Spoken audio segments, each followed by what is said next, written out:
ರಾಮಾಯಣ ಒಂದು ಮಹಾಕಾವ್ಯ. ಈ ಪುಸ್ತಕದಲ್ಲಿರುವುದು ಒಂದು ದೃಶ್ಯ ಕಾವ್ಯ. ಈ ಮಹಾಕಾವ್ಯ ಮತ್ತು ಈ ದೃಶ್ಯ ಕಾವ್ಯಗಳ ಬಗ್ಗೆ ಮಾನ್ಯ ದೇವರಕೊಂಡ ರೆಡ್ಡಿಯವರು 4 ಮಾತುಗಳನ್ನು ಆಡಬೇಕು ಅಂತ ಹೇಳ್ಕೊಳ್ತಾರೆ.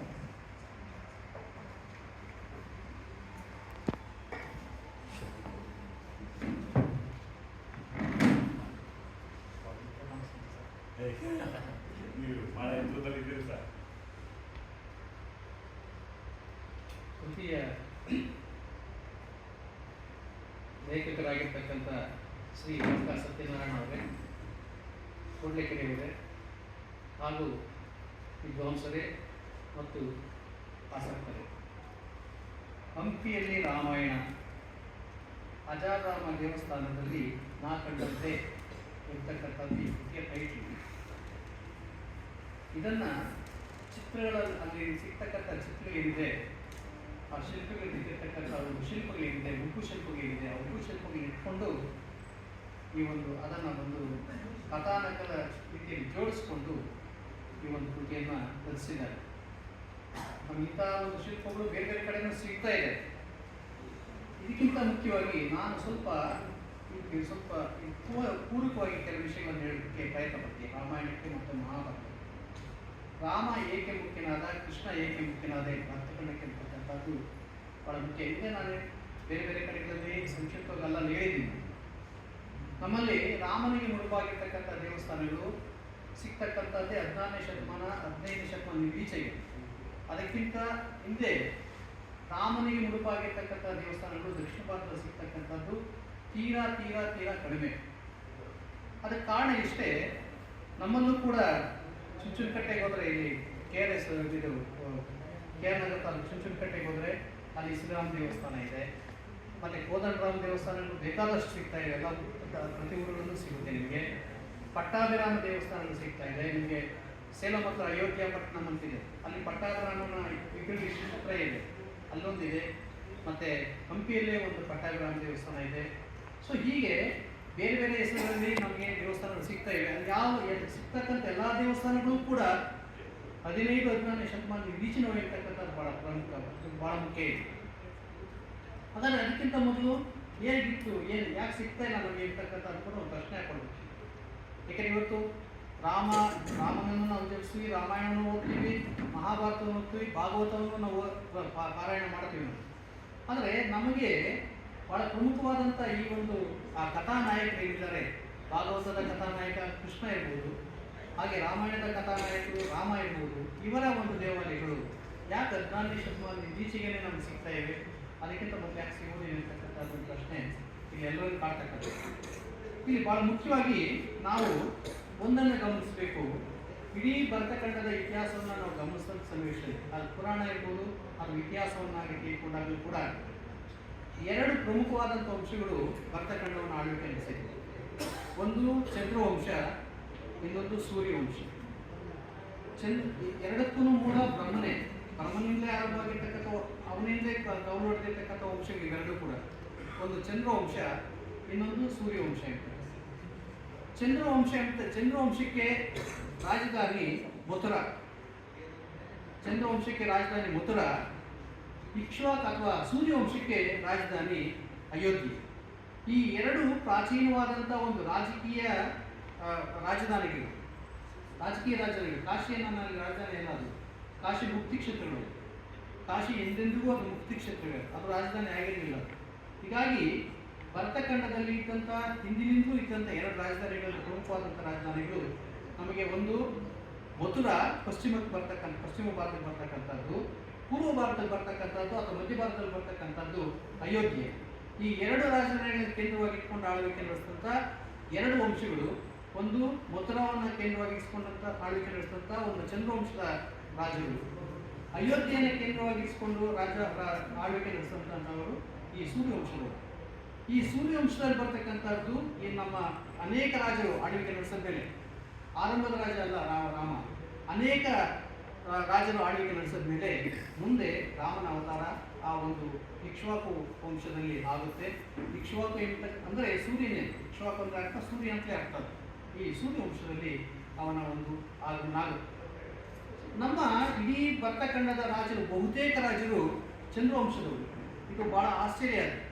ನಿಮಗೆ ಪಶ್ಚಿಮ ಭಾರತದಲ್ಲಿ ಆಳ್ವಿಕೆ ನಡೆಸಿದ ಎಲ್ಲ ರಾಜರು, ಅದು ರಾಜಸ್ಥಾನ ಇರ್ಬೋದು, ಗುಜರಾತ್ ಇರ್ಬೋದು, ಮಹಾರಾಷ್ಟ್ರ ಇರ್ಬೋದು, ಕರ್ನಾಟಕ, ಅದು ಆಂಧ್ರ ಮತ್ತು ತಮಿಳುನಾಡು, ಇದಿಷ್ಟು ಜನ ಎಷ್ಟು ಜನ ರಾಜರು ಆಳ್ವಿಕೆ ನಡೆಸಿದ್ದಾರೆ, ಇವರೆಲ್ಲರೂ ಕೂಡ ಚಂದ್ರವಂಶದವರು.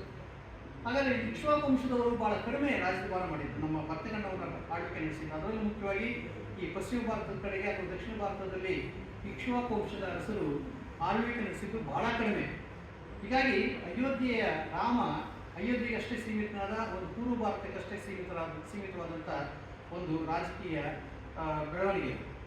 ಇಂಥ ಒಂದು ಸನ್ನಿವೇಶದಲ್ಲಿ ನಮ್ಮ ರಾಮನ ಅಸ್ತಿತ್ವ ಬರ್ತಕ್ಕಂಥದ್ದು ನಮ್ಮ ಭರತಖಂಡದ ದೇವಾಲಯಗಳಲ್ಲೂ ಕೂಡ ಗೋಡೆಗಳಲ್ಲೆಲ್ಲ ಒಂದು ಕಡೆ ಉಪ್ಪು ಶಿಲ್ಪವಾಗಿ ಅವನು ಕಾಣಿಸ್ಕೊಳ್ತಾರೆ ಹೊರತು ನಮಗೆ ಪೂರ್ಣ ಪ್ರಮಾಣದ ಗರ್ಭಗೃಹದಲ್ಲಿ ಆ ರಾಮ ದೇವರಾಗಿ ನಮಗೆ ಪೂಜೆಗೊಳ್ಳಿಲ್ಲ. ಆದರೆ ರಾಮಾಯಣ ಪಾರಾಯಣ ಮಾಡ್ತಾ ಇದ್ವಿ ನಾವು ಎಲ್ಲವನ್ನೂ ನಮ್ಮ ಜೀವನದಲ್ಲಿ ರಾಮ ಆದರ್ಶ ಪುರುಷನಾಗಿ ಇರ್ತಾನೆ. ಆದರೆ ರಾಮನನ್ನ ಗರ್ಭಗೃಹದಲ್ಲಿ ಬಹಳ ಪ್ರಮುಖವಾದಂಥ ಒಂದು ದೇವಾಲಯ ಕಟ್ಟಿ ಪೂಜೆ ಮಾಡಿರ್ತಕ್ಕಂಥದ್ದು, ನಮ್ಮಲ್ಲಿ ಆ ಥರ ದೇವಸ್ಥಾನ ಸಿಗ್ತಕ್ಕಂಥದ್ದು ನಾನು ಮೊದಲೇ ಹೇಳಿದಾಗೆ 15ನೇ ಶತಮಾನ ನಂತರ. ಇದಕ್ಕೆ ಕಾರಣಗಳನ್ನು ನಾವು ಹುಡ್ಕೊಳ್ಬೇಕಷ್ಟೇ. ಹೀಗಾಗಿ ಚಂದ್ರವಂಶದ ಅರಸರು ಬಹಳ ಮಟ್ಟಿಗೆ ಪ್ರಭಾವಿತವಾದಂಥ ಒಂದು ವಂಶವಾದ್ರಿಂದ, ಮತ್ತು ಚಂದ್ರವಂಶ ಆರಂಭ ಆಗ್ತಕ್ಕಂಥದ್ದೇ ಅವರ ಮೂಲ ಒಂದು ಯದುವಂಶ ಆದ್ದರಿಂದ, ಆ ಯದುವಂಶದ ಆರಂಭದ ಅರಸರು ಅವರ ಪ್ರಮುಖವಾದಂಥ ದೇವರು ಅಲ್ಲಿಂದ ಆಗ್ತಕ್ಕಂಥದ್ದು ಈ ಪಂಚವೀರರು ಏನು ಬರ್ತಾರೆ, ಪಂಚವೀರರ ಆರಾಧನೆ ಬರುತ್ತೆ. ಆ ಪಂಚವೀರರ ಆರಾಧನೆಯಿಂದಲೇ ಶುರುವಾಗ್ತಕ್ಕಂಥದ್ದು. ಅದು ಸಂಕರ್ಷಣದಿಂದ ಆರಂಭ. ಸಂಕರ್ಷಣ, ವಾಸುದೇವ, ಪ್ರದ್ಯುಮ್ನ, ಆಮೇಲೆ ಸಾಂಬ, ಅನಿರುದ್ಧ, ಈ 5 ಜನರ ಆರಾಧನೆಯಿಂದ ಆರಂಭ ಆಗ್ತಕ್ಕಂಥದ್ದು ಈ ಚಂದ್ರವಂಶದ ಒಂದು ಆರಾಧನೆ. ನಮಗೆ ಶಿಲ್ಪಗಳು ಸಿಗ್ತಕ್ಕಂಥದ್ದು ಈ 5 ಜನರ ಒಂದು ಪ್ಯಾನಲ್ ಸಿಗುತ್ತೆ, ಉದ್ದುದ್ದಕ್ಕಿರ್ತಕ್ಕಂಥದ್ದು. ಈ ಸಂಕರ್ಷಣೆ ಮುಂದೆ ಬಲರಾಮನ ಹೆಸರಾಗಿ ಬಲರಾಮ ರೂಪವಾಗಿ ಬದಲಾವಣೆ ಆಗ್ತಾನೆ. ವಾಸುದೇವ ಕೃಷ್ಣನಾಗಿ ಬದಲಾವಣೆ ಬರ್ತಾನೆ. ಹೀಗಾಗಿ ಈ ಸಂಕರ್ಷಣ ಬಲರಾಮನಾಗಿ ರೂಪುಗೊಂಡ ಮೇಲೆ ಬಲರಾಮನ ಒಂದು ಕುಗ್ಗಿ ಅವನ ಒಂದು ಪ್ರಭಾವ ಕುಗ್ಗುತ್ತಾ ಬರುತ್ತೆ. ವಾಸುದೇವ ಕೃಷ್ಣನ ಪ್ರಭಾವ ಜಾಸ್ತಿ ಆಗ್ತಾ ಬರುತ್ತೆ. ಹೀಗಾಗಿ ಅಲ್ಲೂ ಕೂಡ ಈ ವಾಸುದೇವ ಕೃಷ್ಣನ ಒಂದು ಈ ಚಂದ್ರವಂಶದ ಅರಸರಲ್ಲಿ ಪ್ರಮುಖನಾಗ್ತಾರೆ. ನಮಗೆ ಈ ಬಹಳ ಪ್ರಮುಖವಾಗಿ ಬರ್ತಕ್ಕಂಥದ್ದು ಗ್ರೀಕರು. ಈ ಗ್ರೀಕ್ ಅರಸರು ಏನು ಮಾಡ್ತಾರೆ, ನಮ್ಮ ಕರ್ನಾಟಕ ಭರತಖಂಡ ಬಂದಂಥ ಸನ್ನಿವೇಶದಲ್ಲಿ ಈ ಭರತಖಂಡದಲ್ಲಿ ವಾಯುವ್ಯ ಭಾರತದಲ್ಲಿ ಆಳ್ತಾ ಇದ್ದಂಥವ್ರು ಗ್ರೀಕ್ ತಕ್ಷಶಿಲೆ, ಈ ಇವತ್ತಿನ ಆಫ್ಘಾನಿಸ್ತಾನ ಮತ್ತು ಪಾಕಿಸ್ತಾನದ ಒಂದು ಪೂರ್ವ ಭಾಗ ಏನಿದೆ, ಪಶ್ಚಿಮ ಭಾಗ, ಆ ಪ್ರದೇಶವನ್ನು ಆಳ್ತಾ ಇದ್ದಂಥವರು ಗ್ರೀಕ್ ಅರಸರು. ಈ ಗ್ರೀಕರು ಭರತಖಂಡ ಬಂದಾಗ ಇಲ್ಲಿನ ಒಂದು ಮತವನ್ನು ಸ್ವೀಕರಿಸ್ತಾರೆ. ಅದೇ ಈ ಭಾಗವತ ಪಂಥ. ಈ ಭಾಗವತ ಪಂಥ ಯದುವಂಶದವರ ಒಂದು ಪಂಥ ಇದೆ. ಹೀಗಾಗಿ ಗ್ರೀಕರು ಮೊದಲು ಅವರು ಇದು ಮೂರ್ತಿ ಪೂಜಕರವರು ಗ್ರೀಕರು. ಈಗಾಗಲೇ ಗ್ರೀಕಲ್ಲಿ ಮೂರ್ತಿ ಪೂಜೆ ಇರ್ತಲ್ಲ ಆ ಕಾಲದಲ್ಲಿ. ನಮ್ಮಲ್ಲಿ ಮೂರ್ತಿ ಪೂಜೆ ಇರಲಿಲ್ಲ. ನಮ್ಮಲ್ಲಿ ಮೂರ್ತಿ ಪೂಜೆ ನಾವೆಲ್ಲ ಅಂದ್ಕೊಳ್ತೀವಿ ಏನು 5,000 ವರ್ಷ 6,000 ವರ್ಷ ಅಂತ. 5,000 ವರ್ಷದ ಯಾವ ವಿಗ್ರಹವೂ ನಮ್ಮಲ್ಲಿ ಸಿಗೋದಿಲ್ಲ. ನೆನ್ಪಿಟ್ಕೊಳ್ರಿ, ನಮ್ಮ ಎಲ್ಲ ದೇವಸ್ಥಾನಗಳು ಪ್ರಾರಂಭ ಆಗಿದ್ದು ನಮ್ಮ ಪೂಜಾ ರೀತಿಯಲ್ಲಿ ಇರ್ತಕ್ಕಂಥ ದೇವಸ್ಥಾನಗಳು ಅಥವಾ ದೇವಸ್ಥಾನದ ರೀತಿಯಲ್ಲಿ ವಿಗ್ರಹಗಳು ಆರಂಭ ಆಗಿರ್ತಕ್ಕಂಥದ್ದೇ 2,000 ವರ್ಷ ಹಿಂದೀಚೆ ಇದೆ. ಅದಕ್ಕಿಂತ ಮೊದಲು ನಮ್ಮಲ್ಲೂ ಕೂಡ ಮೂರ್ತಿ ಪೂಜೆ ಇರಲಿಲ್ಲ. ನಮ್ಮಲ್ಲಿ ಏನಿದ್ರು ಈ ವೇದ ಮಂತ್ರಗಳ ಮೂಲಕವೇ ಎಲ್ಲ ಪೂಜೆಗಳು ಎಲ್ಲ ನಡೀತಾ ಇದೆ. ಹೀಗಾಗಿ ಈ ಗ್ರೀಕರು ಬಂದು ಯಾವಾಗ ಇಲ್ಲಿನ ಒಂದು ಮತವನ್ನು ಸ್ವೀಕರಿಸಿದ್ರು, ಭಾಗವತ ಸಂಘವನ್ನು ಸ್ವೀಕರಿಸಿದ್ರು, ಆಗ ಮೊದಲಿಗೆ ಹಿರಿಯೋಡರ ಸೇರ್ತಕ್ಕಂಥ ಗ್ರೀಕ್ ಅಧಿಕಾರಿ ಬರ್ತಾನೆ. ವಿದಿಶಾ, ಇವತ್ತಿನ ಬೇಸ್ನಗರ ಅಂತಿದೆ ಮಧ್ಯಪ್ರದೇಶದಲ್ಲಿ, ಆ ಭೋಪಾಲ್ ಹತ್ರ ಬರ್ತಕ್ಕಂಥದ್ದು. ಅಲ್ಲಿ ಒಂದು ವಾಸುದೇವನಿಗಾಗಿ ಒಂದು ದೇವಾಲಯವನ್ನು ಕಟ್ಟಿಸ್ತಾನೆ. ದೇವಾಲಯವನ್ನು ಕಟ್ಟಿಸಿ ಗರುಡ ಧ್ವಜವನ್ನು ಸ್ಥಾಪನೆ ಮಾಡಿ ತನ್ನ ಶಾಸನ ಹಾಕಿಸ್ತಾನೆ. ದೇವದೇವಸ್ಯ ವಾಸುದೇವಸ್ಯ, ಅವನಿಗಾಗಿ ನಾನು ದೇವಸ್ಥಾನ ಕಟ್ಟಿಸಿದೆ, ಈ ಗರುಡ ಧ್ವಜವನ್ನು ಸ್ಥಾಪನೆ ಮಾಡಿದೆ ಅಂತ ಹೇಳ್ತೇನೆ. ಮೊದಲಿಗೆ ಈ ಗ್ರೀಕರು ಅಂದರೆ ಪಶ್ಚಿಮ ಭಾರತವನ್ನು ಆಳ್ತಾ ಇದ್ದಂಥ ಗ್ರೀಕರು ಇಲ್ಲಿನ ಒಂದು ಮತವನ್ನು ಸ್ವೀಕರಿಸಿ ಅಲ್ಲಿ ಕೃಷ್ಣನ ಆರಾಧನೆಯನ್ನು, ವಸುದೇವನ ಆರಾಧನೆಯನ್ನು ಅವರು ಪ್ರಾರಂಭಿಸ್ತಾರೆ.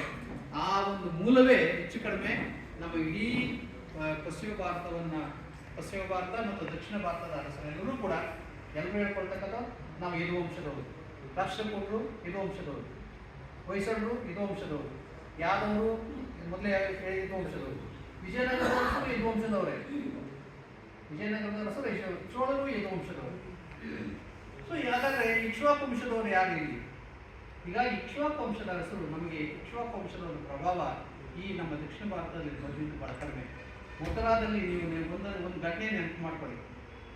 ಈ ಇದರಲ್ಲಿ ಮೊತರಾದಲ್ಲಿ ಮೊತರಾದಿಂದ ಮುಂದೆ ಒಂದು ದೊಡ್ಡ ವಲಸೆ ಗುಜರಾತ್ ಕಡೆಗೆ ಬರುತ್ತದೆ, ದ್ವಾರಕೆಗೆ ಬರುತ್ತೆ. ಅದು ಮಹಾ ವಲಸೆ. ಅದು ಐತಿಹಾಸಿಕವಾಗಿ ಕೂಡ ಬಹಳ ನಾವು ಅದನ್ನು ಅಧ್ಯಯನ ಮಾಡ್ಕೋಬೇಕಷ್ಟೇ. ಅದನ್ನು ಅಂದರೆ ಹೇಗೆ ಎದುಗಳು ಮೊತರಾದಲ್ಲಿ ಕೇಂದ್ರೀಕೃತವಾಗಿದ್ದಂಥ ಎದುಗಳು ಹೇಗೆ ಈ ದಕ್ಷಿಣ ಕಡೆಗೆ ಬಂದು ವಲಸೆ ಬಂದಿರತಕ್ಕಂಥದಕ್ಕೆ ಅದು ಅವೆಲ್ಲವೂ ಕೂಡ ಆಧಾರವಾಗಿ ಐತಿಹಾಸಿಕವಾಗಿ ಆಧಾರವಾಗಿ ಬರ್ತಕ್ಕಂಥದ್ದು. ಆ ಮಹಾವಲಸೆ ಅದು ಕೃಷ್ಣ ಮುಂದೆ ಬರ್ತಕ್ಕಂಥದ್ದು ಈ ಮಧುರೆಗೆ ಬರ್ತಾನೆ, ಇದು ದ್ವಾರಕೆಗೆ ಬರ್ತಾನೆ, ದ್ವಾರಕೆಯಲ್ಲಿ ಅದು ಕೊನೆ ಆಗ್ತದೆ. ಸೊ ಇದು ಆ ಮಹಾವಲಸೆಯ ಮುಂದೆ ಬರ್ತಕ್ಕಂಥದ್ದು. ನಮ್ಮ ಮಧ್ವ ಯತಿಗಳು ಕೂಡ ಕೃಷ್ಣನನ್ನು ತೆಗೆದುಕೊಂಡು ಬಂದಿದ್ದು ದ್ವಾರಕೆಯಿಂದ ತೆಗೆದುಕೊಂಡು ಮತ್ತೆ ಉಡುಪಿಯಲ್ಲಿ ಸ್ಥಾಪನೆ ಮಾಡಿರ್ತಕ್ಕಂಥದ್ದು ಅದು ಪ್ರಚಾರದಲ್ಲಿರ್ತಕ್ಕಂಥ ನಂಬಿಕೆ. ಹೀಗಾಗಿ ಈ ಒಂದು ಪ್ರದೇಶ ಏನಿದೆ, ಒಂದು ಮೊತರ ಆದಮೇಲೆ ದ್ವಾರಕೆ, ಈ ಎರಡೂ ಪ್ರದೇಶಗಳು ಇವರ ಒಂದು ಇದಾದರೆ ಯಾವುದು ಯದುಗಳ ಒಂದು ಯದು ವಂಶದವರ ಒಂದು ಕೇಂದ್ರಗಳಾದರೆ, ಆರಾಧನಾ ಕೇಂದ್ರಗಳಾದರೆ, ರಾಜಧಾನಿಗಳಾದರೆ, ಇಲ್ಲಿ ಪೂರ್ವಕ್ಕೆ ಇಕ್ಷ್ವಾಕುಗಳದ್ದು ಅಯೋಧ್ಯೆ ಮುಖ್ಯವಾದಂಥ ಕೇಂದ್ರವಾಗಿದೆ. ಇಲ್ಲಿ ಈ ಬಹಳ ಕಡಿಮೆ ಅರಸರು ಇದು ಇಕ್ಷ್ವಾಕು ವಂಶದ ಅರಸರು ದಕ್ಷಿಣ ಭಾರತವನ್ನು ಆಳ್ವಿಕೆ ನಡೆಸಿದರು. ಕ್ರಿಸ್ತಶಕ 4-5ನೇ ಶತಮಾನದಲ್ಲಿ ನಾಗಾರ್ಜುನಕೊಂಡ ಅಥವಾ ಅದಕ್ಕಿಂತ ಮೇಲ್ಭಾಗದಲ್ಲಿ ಸ್ವಲ್ಪ ಒಬ್ಬ ಇಕ್ಷ್ವಾಕು ಅರಸ ಇರ್ತಾನೆ, ಇಕ್ಷ್ವಾಕು ವಂಶದ ಅರಸರು ಆಳ್ವಿಕೆ ನಡೆಸ್ತಾರೆ. ಆದರೆ ಆ ಇಕ್ಷ್ವಾಕು ವಂಶದವರಿಗೂ ಅಥವಾ ಅಯೋಧ್ಯೆಯನ್ನು ಆಳಿದಂಥ ಅರಸರು ಇದ್ದಂಥ ಸಂಬಂಧ ಏನು ಸ್ಪಷ್ಟ ಆಗುತ್ತಿಲ್ಲ. ನೀವು ಯಾವುದೇ ಒಂದು ಹೆಸರನ್ನು ತಗೊಂಡ್ರೆ ದಕ್ಷಿಣ ಭಾರತದ ಆಳ್ವಿಕೆ ನಡೆಸಿದಂಥ ರಾಜನ ರಾಮನ ಹೆಸರಿಂದ ಅಥವಾ ಅಯೋಧ್ಯೆಯಿಂದ ಆರಂಭ ಆಗೋದಿಲ್ಲ. ಬಹಳ ವಿಚಿತ್ರ ಇವೆಲ್ಲ.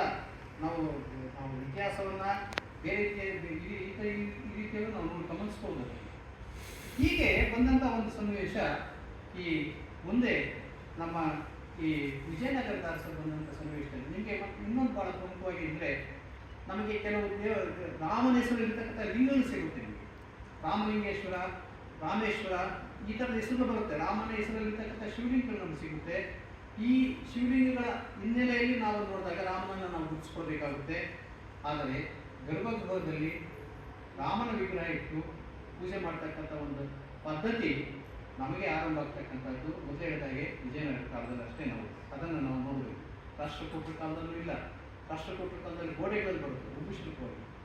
ಮತ್ತು ರಾಮಾಯಣ ಶಿಲ್ಪಗಳಿಗೆ ಬಹಳ ಪ್ರಧಾನವಾಗಿ ನಮ್ಗೆ ಬರ್ತಕ್ಕಂಥದ್ದು ಈ ಕಲ್ಯಾಣ ಚಾಲುಕ್ಯರ ಕಾಲದಲ್ಲಿ ಅಥವಾ ಹೊಯ್ಸಳರ ಕಾಲದಲ್ಲಿ ರಾಮಾಯಣವನ್ನು ಸಂಪೂರ್ಣವಾಗಿ ಅವನು ಒಂದು ಕಡೆಯಿಂದ ಬಿಡಿಸ್ಕೊಂಡು ಹೋಗ್ತಾನೆ. ಹೇಗೆ ವಿಜಯನಗರದ ಮುಂದೆ ಅನುಸರಿಸ್ತಾರೆ. ಆದರೆ ಬಹಳ ಸುಂದರವಾಗಿ ನಿಮಗೆ ಇದು ಅಧಿಷ್ಠಾನದಲ್ಲಿ, ದೇವಾಲಯದ ಅಧಿಷ್ಠಾನ ಭಾಗದಲ್ಲಿ ಒಂದು ಪಟ್ಟಿಕೆಯಾಗಿ ಈ ಕಡೆಯಿಂದ ಪ್ರಾರಂಭವಾಗಿ ಕೊನೆವರೆಗೂ ರಾವಣನ ಹತ್ಯೆ ಆಗುವವರೆಗೂ ಆ ಒಂದು ಶಿಲ್ಪಗಳ ಪಟ್ಟಿಕೆಯನ್ನು ಅಲ್ಲಿ ಬಿಡಿಸ್ಕೊಂಡು ಹೋಗಿರೋದನ್ನು ನಾವು ಗಮನಿಸ್ತೀವಿ. ಈ ಥರದ ಒಂದು ಪಟ್ಟಿಕೆಗಳನ್ನು ನಾವು ನೋಡ್ತೀವಿ. ಹೊರತು ರಾಮನನ್ನು ಸ್ವತಂತ್ರವಾದಂಥ ದೇವತೆಯಾಗಿ ಪೂಜೆ ಮಾಡ್ತಕ್ಕಂಥ ರೀತಿ ನಮಗೆ ಸಿಗ್ತಾ ಇದೆ. ಹಾಗಾದರೆ ಈ ವಿಜಯನಗರ ಕಾಲದಲ್ಲಿ ಹೇಗೆ ಸಿಗ್ತದ್ದು, ವಿಜಯನಗರ ಕಾಲದಲ್ಲಿ ಹೇಗೆ ರೀತಿಯಿಂದ ಪ್ರಾರಂಭ ಆಯಿತು ಅಂತಕ್ಕಂಥದ್ದು ಬಹುಶಃ ಈ ವಿಜಯನಗರ ಕಾಲಕ್ಕೆ ಒಂದು ಬಹಳ ಪ್ರಮುಖವಾದಂಥ ಒಂದು ಬದಲಾವಣೆಗಳಿರುತ್ತೆ. ಒಂದು ಭರತಖಂಡದಲ್ಲಿ, ಇಡೀ ಭರತಖಂಡ ಕರ್ನಾಟಕದಲ್ಲಂತೂ ಬಹಳ ದೊಡ್ಡ ಪ್ರಮುಖವಾದಂಥ ಬದಲಾವಣೆ. ಅಂದರೆ 1336ಕ್ಕೆ ಈ ಕಾಲಕ್ಕಿಂತ ಹಿಂದೆ ಇದ್ದಂಥ ಎಲ್ಲ ಅರಸರನ್ನು ನಮ್ಮ ದಾಳಿಕೋರರು ಸೋಕಕ್ಕೆ ಹೊಡೆದ್ಬಿಡ್ತಾರೆ. ಯಾವ ರಾಜರು ಉಳಿದಿರೋದಿಲ್ಲ. 1336ಕ್ಕೆ ಕರ್ನಾಟಕ ಅಥವಾ ದಕ್ಷಿಣ ಭಾರತದಲ್ಲಿ ಬಂದಂಥ ಒಂದು ದಾಳಿ ಏನಿದೆ, ಮುಸಲ್ಮಾನರ ದಾಳಿ, ಆ ಮುಸಲ್ಮಾನರ ದಾಳಿ ಕಾಲಕ್ಕೆ ಹೆಚ್ಚು ಕಡಿಮೆ ಆಳ್ವಿಕೆ ನಡೆಸ್ತಾ ಇದ್ದಂಥ ಎಲ್ಲ ಪಾರಂಪರಿಕ ರಾಜರು ಎಲ್ಲ ಸತ್ತೋಗಿರ್ತಾರೆ ಅಥವಾ ಸಾಯಿಸ್ಬಿಟ್ಟಿರ್ತಾರೆ ಅಥವಾ ಅವರನ್ನು ರಾಜ್ಯವನ್ನು ಕಿತ್ಕೊಂಡು ಕಳಿಸ್ಬಿಟ್ಟಿರ್ತಾರೆ. ಹೀಗಾಗಿ ಯಾವ ರಾಜರು ಅಲ್ಲಿಂದ ಆಚೆಗೆ ಅದಕ್ಕಿಂತ ಹಿಂದೆ ಇದ್ದಂಥ ರಾಜರು ಯಾರು ಕೂಡ ಮುಂದುವರಿಯೋದಿಲ್ಲ. ಹೊಸ ರಾಜ್ಯ ಶುರುವಾಗುತ್ತೆ. ಆ ಹೊಸ ರಾಜ್ಯ ಶುರುವಾಗಿದ್ದೇ ವಿಜಯನಗರದ ಅರಸರ ಕಾಲ. ವಿಜಯನಗರ ಅರಸರ ಆರಂಭ ಆದಂಥ ಸನ್ನಿವೇಶದಲ್ಲಿ ಪೂರ್ವದ ಕಡೆಯಿಂದ ಮತ್ತು ಉತ್ತರದ ಕಡೆ ವಾಯುವ್ಯ ಇದು ಈಶಾನ್ಯದ ಕಡೆಯಿಂದ ಅನೇಕ ಜನ ಬ್ರಾಹ್ಮಣರು ಮತ್ತು ಬೇರೆ ಬೇರೆಯವರೆಲ್ಲರೂ ಕೂಡ ಈ ಒಂದು ಆಸ್ಥಾನಕ್ಕೆ ಮತ್ತು ಈ ರಾಜ್ಯಕ್ಕೆ ವಲಸೆ ಬರ್ತಾರೆ. ಈ ವಲಸೆ ಬಂದಂಥ ಸನ್ನಿವೇಶದಲ್ಲಿ ಜೊತೆಯಲ್ಲಿ ತಮ್ಮ ದೇವರನ್ನು ತರ್ತಾರೆ. ಈ ಕಾಲಕ್ಕೆ ನಮ್ಮಲ್ಲಿ ಇನ್ನೊಂದು ನೆನಪಿಟ್ಕೊಳ್ಬೇಕು. ಈ ದಕ್ಷಿಣ ಅಂದರೆ ತಮಿಳುನಾಡಿನ ಕಡೆಯಿಂದ ಬಂದಂಥ ಶ್ರೀ ವೈಷ್ಣವ ಮತ ಏನಿದೆ, ಆ ಶ್ರೀ ವೈಷ್ಣವ ಮತದ ಕಾರಣದಿಂದ ಕೃಷ್ಣನ ವಿಗ್ರಹಗಳು ಮೂಲಗಳು ವೈಭವಗಳು ಬಂದಿರ್ತದೆ. ಬದಲಾಯಿಸ್ಕೊಳ್ಳಿ.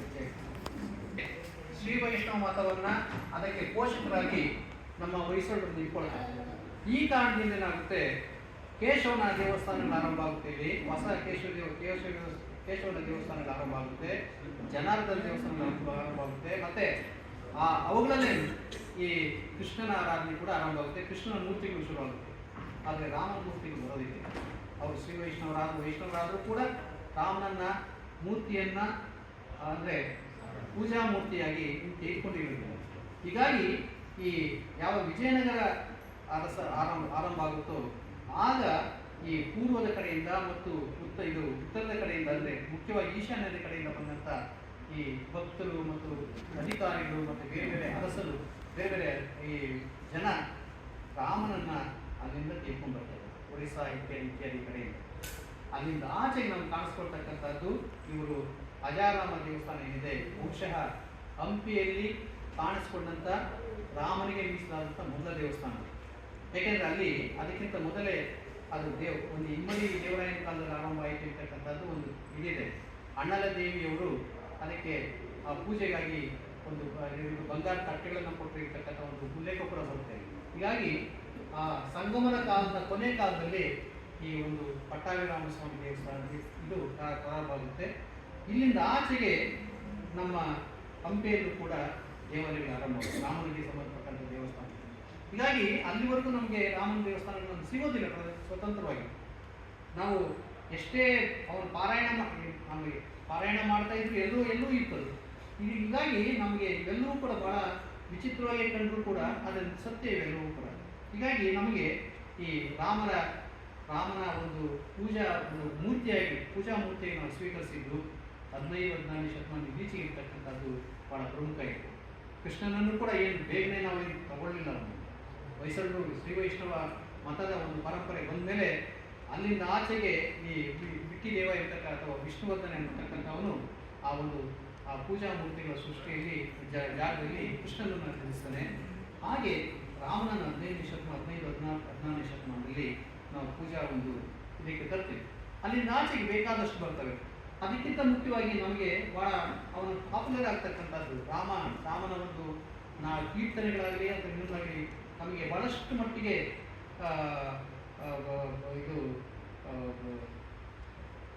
ಬಹಳ ಪ್ರಭಾವಿತವಾಗ್ತಕ್ಕಂಥ ನಾವು ಈ ರಾಮನ ಸಂಕೀರ್ತನೆಗಳನ್ನು ನಡೆಸಿದಂಥ ಒಂದು ಭದ್ರಾಚಲದ ರಾಮದಾಸರಿರ್ಬೋದು ಅಥವಾ ತ್ಯಾಗರಾಜರಿರ್ಬೋದು, ಈ ಸಂಗೀತಗಾರನ ಮೂಲಕ ಬಹಳಷ್ಟು ಕಡೆಗಳಲ್ಲಿ ಈ ರಾಮನ ದೇವಸ್ಥಾನ ಆರಂಭ ಆಗ್ತಕ್ಕಂಥ. ಇವತ್ತಿಗೂ ಕೂಡ ಭಜನಾ ಮನೆಗಳಲ್ಲಿ ನೀವು ನೋಡ್ತಕ್ಕಂಥದ್ದು, ನೀವು ರಾಮನ ಒಂದು ದೊಡ್ಡ ಫೋಟೋವನ್ನು ನೋಡ್ತೀವಿ. ನೀವು ಯಾವುದೇ ಕಪ್ಪಲ್ಪೇಟೆಯಲ್ಲಿ 2-3 ಇವೆ ಆಗಲಿ ಅಥವಾ ಯಾವುದೇ ಬೇರೆ ಬೇರೆ ಕಡೆಗಳಲ್ಲಿ ಇನ್ನೂ ಉಳಿದಿರ್ತಕ್ಕಂಥ ಭಜನಾ ಮನೆಗಳಲ್ಲಿ ನೋಡಿ, ಅಲ್ಲಿ ಮೊದಲು ಕಾಣಿಸ್ಕೊಳ್ತಕ್ಕಂಥದ್ದು ರಾಮನದಲ್ಲಿ ಕಾಣಿಸ್ಕೊಳ್ತಕ್ಕಂಥದ್ದು. ಏಕೆಂದರೆ ತ್ಯಾಗರಾಜರು ಮತ್ತು ಭದ್ರಾಚಲದ ರಾಮದಾಸರು ಇವೆಲ್ಲರೂ ಸೇರಿಕೊಂಡು ಈ ರಾಮನ ಒಂದು ಸಂಕೀರ್ತನೆಗಳನ್ನು ಶುರು ಮಾಡಿದ ಮೇಲೆ ರಾಮನ ಪ್ರಭಾವ ಇನ್ನೂ ಜಾಸ್ತಿ ಆಗ್ತಾ ಬರುತ್ತೆ. ಅಲ್ಲಿಂದ ಆಚೆಗೆ ರಾಮನ ದೇವಸ್ಥಾನಗಳು ಇನ್ನೂ ಜಾಸ್ತಿ ಆಗ್ತಾ ಬರುತ್ತೆ. ಇವತ್ತು ಕೂಡ ಆಂಜನೇಯ ದೇವಸ್ಥಾನಗಳು ಮುಖ್ಯವಾಗಿದ್ದರೂ ಕೂಡ ಆಂಜನೇಯ ದೇವಸ್ಥಾನದ ಒಂದು ಕಡೆಗೆ ಒಂದು ಸೈಡಲ್ಲಿ ರಾಮನ ದೇವಸ್ಥಾನ ಪ್ರತಿಷ್ಠಾಪನೆ ಮಾಡಿರ್ತಾರೆ.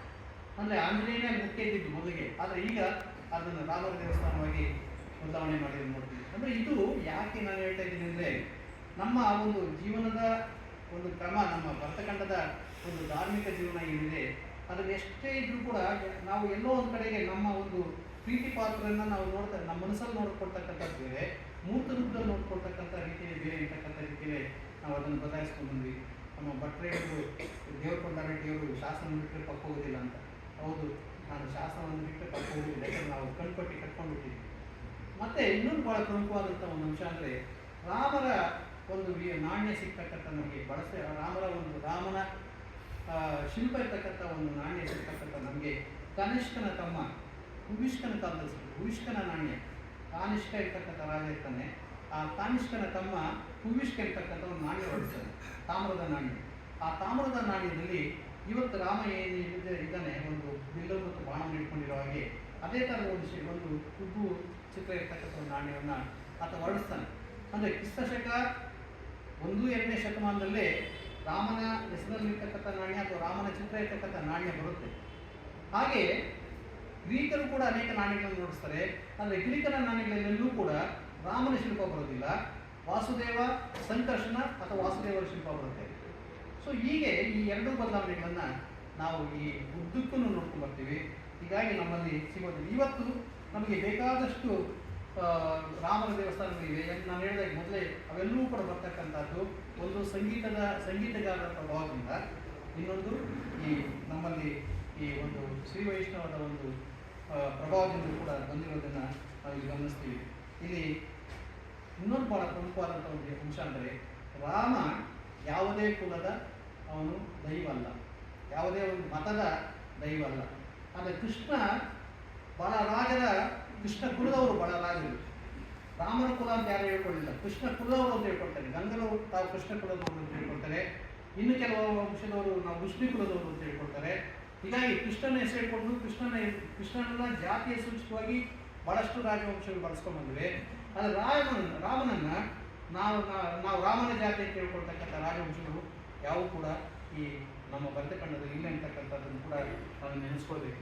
ಮತ್ತು ಇನ್ನೊಂದು ಭಾಳ ಪ್ರಮುಖವಾಗಿ ನಾವು ಈಗ ಭಾಗವತ ನಮಗೆ ಭಾಳ ಟೆಚ್ಚಾದಾಗೆ ರಾಮಾಯಣ ನಮಗೆ ಟೆಚ್ಚಾಗೋದಿಲ್ಲ. ಯಾಕೆಂದರೆ ರಾಮನಿಗೆ ಬಾಲ್ಯ ಇಲ್ಲವೇ ಇಲ್ಲ, ಕೃಷ್ಣನಿಗೆ ಬಾಲ್ಯ ಇದೆ. ಯಾಕೆಂದರೆ ನಾವು ಸಣ್ಣ ಮಕ್ಕಳಲ್ಲಿ ಏನು ತುಂಟಾಟಗಳು ಆಡ್ತೀವಿ, ಆ ತುಂಟಾಟ ಯಾವುದೂ ಕೂಡ ರಾಮಾಯಣದಲ್ಲಿ ಇನ್ನೊಂದರಲ್ಲಿ ಬರೋದೇ ಇಲ್ಲ. ಆದರೆ ಕೃಷ್ಣನ ಕಥೆಯಲ್ಲಿ ಎಲ್ಲವೂ ತುಂಟಾಟಗಳು ಬರುತ್ತವೆ. ಈ ಒಂದು ಎರಡು ವ್ಯತ್ಯಾಸಗಳನ್ನು ನಮ್ಮ ಕವಿಗಳು ಕೂಡ ಹಿಂದೆ ಉದ್ದಕ್ಕೂ ಮಾಡ್ಕೊಂಡು ಬಂದಿದ್ದಾರೆ. ಹೀಗಾಗಿ ನಮ್ಮ ಯಾರು ಪಂಕಾ ಸತ್ಯನಾರಾಯಣ ಅವರು ಬರೆದಿರ್ತಕ್ಕಂಥ ಕೃತಿ ಬಹಳ ಪ್ರಮುಖವಾದಂಥ ಕೃತಿ. ಅಂದರೆ ಅವ್ರು ಸಂಗ್ರಹಿಸಿರ್ತಕ್ಕಂಥ, ನಾನು ಕೂಡ 15 ವರ್ಷ ಹಂಪಿನಲ್ಲಿ ಇದ್ದಿದ್ದರಿಂದ ವಾರಕ್ಕೊಂದ್ಸಾರಿ ಅಥವಾ 15 ಸಾರಿ ನಾನು ಕೂಡ ಹಂಪಿಗೆ ಹೋಗ್ತಾ ಇದ್ದೆ. ದೇವಸ್ಥಾನಗಳು ಸುತ್ತೋದೇ ನಮ್ಮ ಕೆಲಸ ಆಗಿತ್ತು. ಆಗ ನೋಡಿದ್ದೀನಿ ಭಾಳಷ್ಟು. ಇದೊಂದೇ ಅಲ್ಲ, ಇನ್ನೊಂದು ಭಾಳ ಪ್ರಮುಖವಾದಂಥ ಒಂದು ಶಿಲ್ಪ ಅಂದರೆ ಎಲ್ಲ ಕಡೆ ನೀವು ನೋಡ್ತೀರ ಅದನ್ನು, ಅದು ಋಷ್ಯಶೃಂಗನ ಕಥೆ.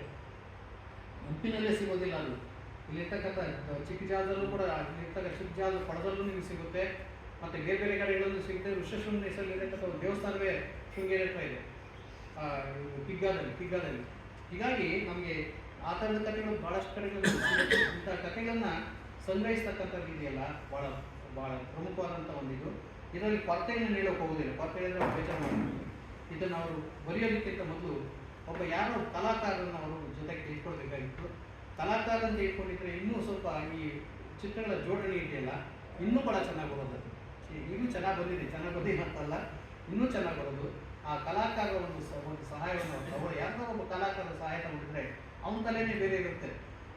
ನಾವು ಸುಮ್ಮನೆ ಚಿತ್ರಗಳನ್ನು ನಾವು ಜೋಡಿಸೋದಕ್ಕೂ ಜೋಡಿಸೋದಕ್ಕೂ ಒಂದು ಸ್ವಲ್ಪ ವ್ಯತ್ಯಾಸ ಇರ್ತಾ ಇತ್ತು. ಬಹುಶಃ ಅಥವಾ ತೆಗೆದುಕೊಂಡಿರ್ಬೋದೇನೋ ಗೊತ್ತಿಲ್ಲ. ಇದು ಇಂಥ ಒಂದು ಉತ್ತಮವಾದಂಥ ಒಂದು ಕೃತಿಯನ್ನು ಹೊರಗೆ ತಂದಿದ್ದಾರೆ. ಅದಕ್ಕಾಗಿ ನಾನು ಅವರನ್ನು ಅಭಿನಂದಿಸ್ತೇನೆ.